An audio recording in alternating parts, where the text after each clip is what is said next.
My name is William Martinez. I am a lending assistant, customer service representative for Happy State Bank. The most I love is working with people, and I think that we as a bank, we do that. I think that's our culture.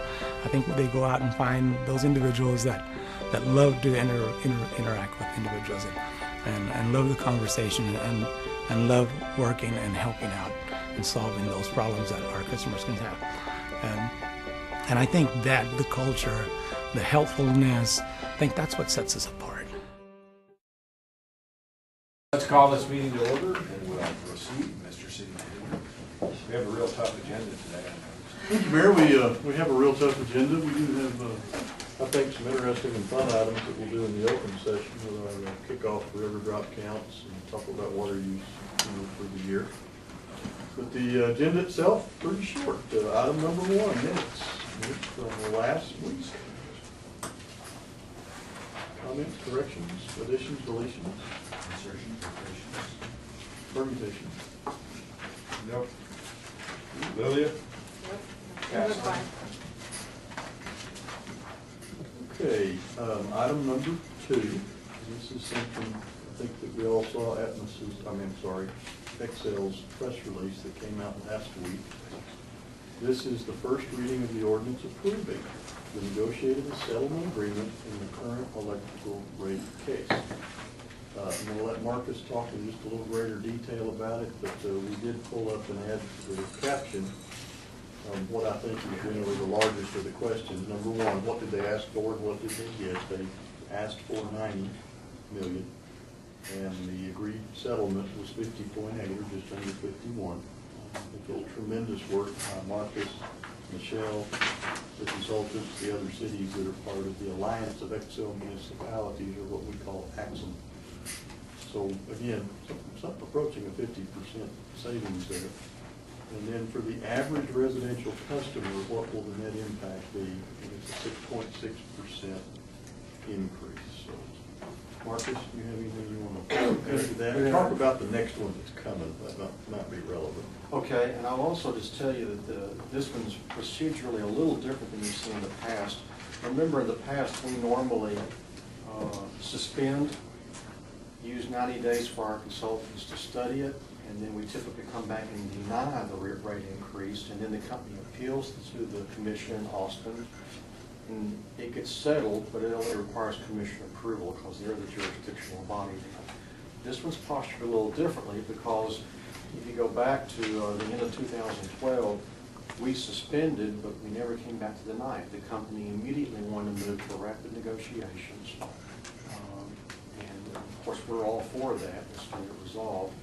And so, because we never denied it, the final approval for the settlement rests with you rather than with the Public Utility Commission. The manager accurately summarized the total dollars involved. They asked for $90 million, and the settlements for $50.8 million. I know there's some other, I think, important features of the settlement. It's broken into 2 steps. The first step will go into effect May 1. It'll be retroactive for this month. We're just now on the 7th.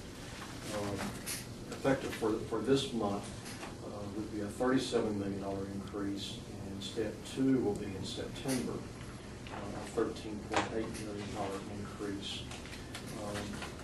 That gets people through the hot summer months when they typically use more electricity without the full burden of this rate increase. Another couple of important factors: we negotiated with them in exchange for giving them these 2 increases within the same calendar year. They have agreed to skip what we call a TCRF, it's a transmission cost recovery factor. They were going to file in July of this year another rate case, a special kind of rate case called a TCRF. They have agreed to skip that. They gave up on that as part of this settlement. They had also planned to file another general rate case in November of this year, November 2013. They have agreed to forego that because of our 2-step settlement. And then they also gave up a second TCRF filing, which has been scheduled for January 2014. So while we're taking two significant rate increases, one in May and one in September, when you consider what else the company was planning to request and agreeing to not to forego those cases, we feel like we've done well for the ratepayers. But excuse me, Mike. Yes, sir. The total of the two steps is still only this 6.6% Yes, increase. yes, that's correct. And then finally, the last point I would point out, and there are other points in your packet material, but the other major point I would make is that SPS has agreed not to file a general rate case before January 2014. The tea leaves right now are looking at possibly February, which it would not be effective until sometime later in 2014. The company has made and continues to make substantial capital improvements to the system here in the Panhandle. As you know, a sound, stable electric utility is vital to our own health and well-being and to our economic stability and economic growth. And so we recommend your approval of the settlement agreement. Again, I'd be glad to answer questions. There's other information in your extensive information in your packet and more information available if you have questions. Well, I think it's important that someone make comments about that instead of just us going through the motion and second. I think we need to explain it to the public that we didn't just roll over and die, that we actually did something to not mitigate the increase in rates, et cetera. I don't know how we want to word it, but I do think we should say that publicly. Along that line, one of the big reasons that I'm reading Marcus right is that we know they're investing in capital. We know that's going to be expensive. Is it better for them to say that, Marcus, or for us? I think it'd be better, Mayor, since this is an action item for the City Commission, that we say that. David Hudson and Brenda Holland will be here if you want to ultimately call on them at the 5:30 meeting. In fact, I just visited with David probably about an hour ago. Dramatic difference between what was asked for and what was given. The percentage increase to the residential customers was held down as much as it could. Now, the percentage increase on the large class customers, which of course includes the city, is greater than that. But being able to go into this with that utility that was willing and able to work with us, and us being that alliance of XL municipalities in this case, was tremendous and saved significant money, not only on awarding the 50.8 versus the 90, but also on the actual cost of doing this. I think I put in y'all's package last week, we spent almost $500,000 on the Atmos rate case that went to the to the Railroad Commission. And still don't think we got as good a deal as we did through this. And that ends up ultimately back with the ratepayers because it's passed on in their overhead. And currently in the legislature, which is on your agenda, legislative issues, this connects you. We've kept you apprised of a couple of bills that appear to be dead in committee now. But they would have limited the city's ability to be reimbursed for these rate case expenses. And the representative from the Houston area pushing that bill says, well, the cities are just careless with running up those rate cases expenses, and it hurts the ratepayers. This is an excellent case in point. I don't have the final bill, but let's just say for conversation, it comes in around $300,000. Well, compare that to about a $40 million savings. What if the company had gotten the original $90 million request? That's $40 million more. And for this hypothetical, we've negotiated for about $300,000, hiring our experts. Spent $300,000 to save. To save $40 million. Yes, sir, exactly. I would like, what Lily is saying, I think I'd like Marcus to explain it, but I'd also like Jared to follow up because Marcus will not toot his own horn. The negotiation skills on this are pretty evident. Absolutely. Mr. Lockhart, to our outside counsel for earlier, they do excellent work for us. It's not, cheap, but it's much cheaper than it could have been.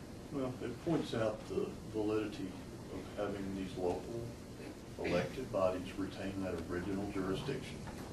Those two bills that Marcus is talking about, 1148 and 1149 in the House, would have the effect of removing that original jurisdiction and would have the effect of, if you chose to intervene to protect your own direct municipal interest or the interest of your residents, you're going to pull that out of your pocket to do it. And the way they were written, you still probably wouldn't have had much success. They do appear to be stuck or dead at this point in the committee. We'll just have to watch that that thing comes back. Doesn't show up in the amendment later on. At 3 a.m. Yes, sir. Exactly. When they're playing the clock game. Thank you, Marcus. You're welcome, Eric. Thank you. Our pleasure. Any other questions? Okay, item number 3, second and final of ordinance 7405. This is the rezoning out in City View, the northeast portion of that development. Kelly, any changes?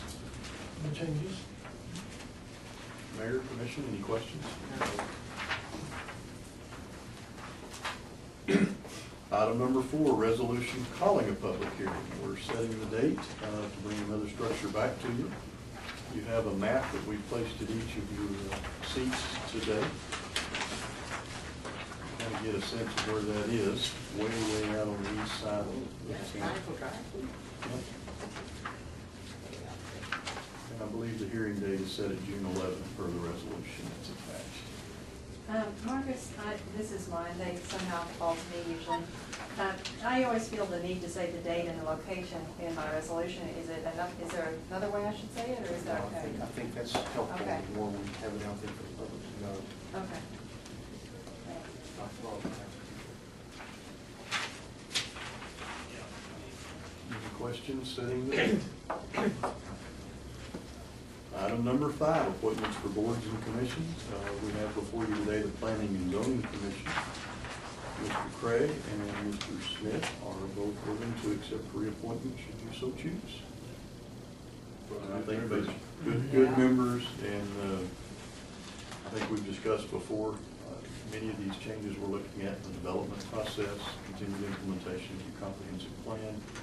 Those items ultimately roll back through that Planning and Zoning Commission and then back to you guys. And so it's a very, very important board. Glad to have them. Item number 6, the entirety of the consent agenda. Item A, purchase of a street sweeper for your drainage utility department.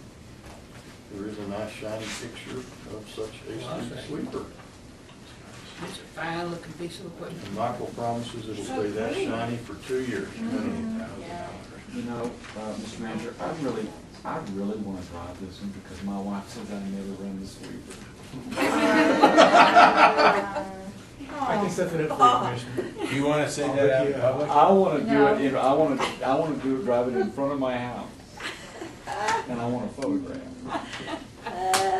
With my newfound passion for social media, I'm seeing a YouTube feature here. But you do have a Class B CDL, right? Oh, right. He'll go get one. As your friend, don't steal that junk. We're moving right along if there's no questions on street sweeper purchase. Item number 7, presentation 2013, every drop counts. This is the official kickoff in front of this body for the 2014 campaign. Of course, Commissioner Escade has actually done, I think, 2 events already. No, one. Just one for us. So it is, it's moving. We're about at the point that water use is going to pop back up. When we had the 2 hot days a week ago, it did pop back up. It's settled back down nicely, but if we stay warm, it'll jump back up.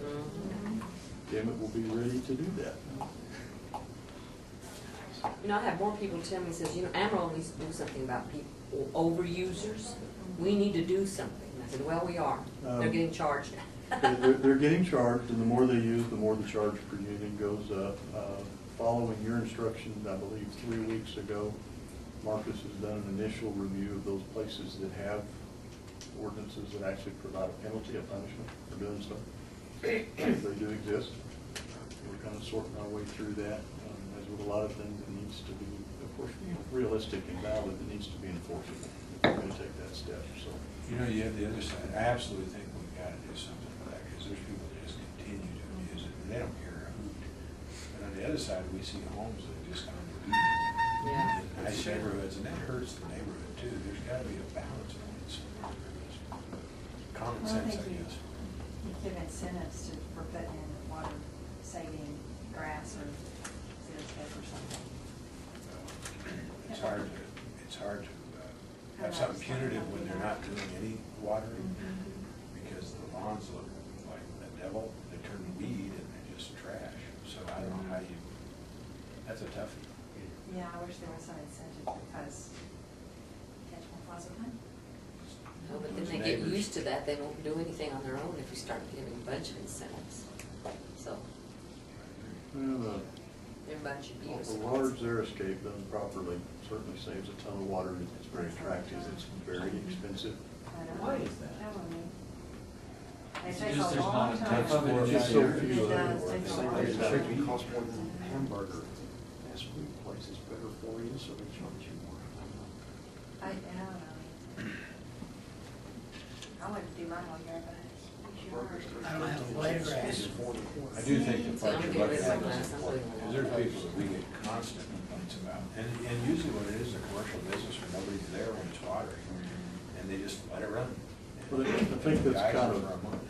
kind of what we're trying to discern, you know, if you were to have such an ordinance, when would you want to apply it? And I think all of us are aware there's a small number of places around town that people are constantly, you know, telling us, hey, they've got a problem, and Emmett and his staff make contact with them, and nothing changes. They have the same problem, they will have the same problem this summer that they had. Last summer. That might be an appropriate place to apply something. Yeah, we need to look at the landscape, how it coincides, because we ask for people to landscape new areas, and then when they water, it hits the street. I can give you, I don't want to at this point, but there's a specific example, it looks great, but from 5 o'clock in the morning till 8, it's running down every street in the area. Well, something they're looking Every at. day, you know, 7 they- days a week. As they work on the landscape ordinance, you know, how they design those strips, and if they want to continue to design those strips that are too narrow to effectively water with a traditional sprinkler, subsurface. And that would certainly way more efficient. Newer products seem to last longer. That's always been one of the knocks against the subsurface irrigation systems that last. Does anybody know the percentage cost difference for subsurface versus surface? I don't know a current number. A lot? That's what I've heard. But yet, when does the recovery come in on water use and no evaporation? I was told double, at least double. Then when does it come in per square foot for you to water it, and you reduce the watering cost, and you do better with nutrients and everything? It works, but it's expensive. Any though idea typically how long it takes to make it up? That's the question. I would think you'd make that up in 4 or 5 years. Well, have the school system studied that? Because they got an award for doing it at Olson Park last year. It's not at Olson Park. The one I recall that got the award is over here at Bowie. Okay. A couple of interesting things about how they did that. The existing system, and I don't know the exact details. In effect, they turned off the existing sprinkler system, and they ditched in, knifed it in, a new system, so they didn't destroy their existing field. The recovery time, you know, for that field to grow back over and be usable was very short. It's a football field, so I mean, it's a large area they're trying to cover with it. I would imagine probably by the end of this year, this will be the second summer. We should have a better idea, they should have a better idea. I hope we keep an eye on that. Weather. Especially when you Historically, those systems only lasted 5 years before the emitters had to be redone. Well, Blue Sky Airport did it on their runways, and they've had it there now about 5 years, and they love it. It's subterranean. I think Grand Canyon ISDs went to that. So You ought to find out the cost, and at least promote that idea if we're gonna impose, if we're gonna, a new business going in, puts in nice landscaping, and wastewater for the next 20 years, wouldn't they be better to, I hope we can give them options, or show them where to go to get options. Yes, and I think we can get there, I do. As those systems prove up and don't have to be replaced as often, come those are things that they'll be looking at when they start looking at landscapes. There were concerns about, They they do work, but there were concerns about with our hard water and those, you know, would that over time create a problem where you have to replace those in a short amount of time? You know who will know an answer for a period of time is Don Johnson, because he was in charge, I think he ramrodded that at Blue Sky. And that's been probably 5 years. But in a well. I know, still not. Yeah, and a system that's directly connected to an individual well is gonna last longer than a system that's on a 1,000 miles of public water line. Okay. You got lots to learn about that. Well, and they're very active, and we'll hear from them today and kind of get that going. Okay. Questions on the agenda? We have some closed session items. We can get through those and I think be done in plenty of time for the meeting and ready to let everybody loose when we're done. This is into on Hunter Street. Mayor, Commissioner,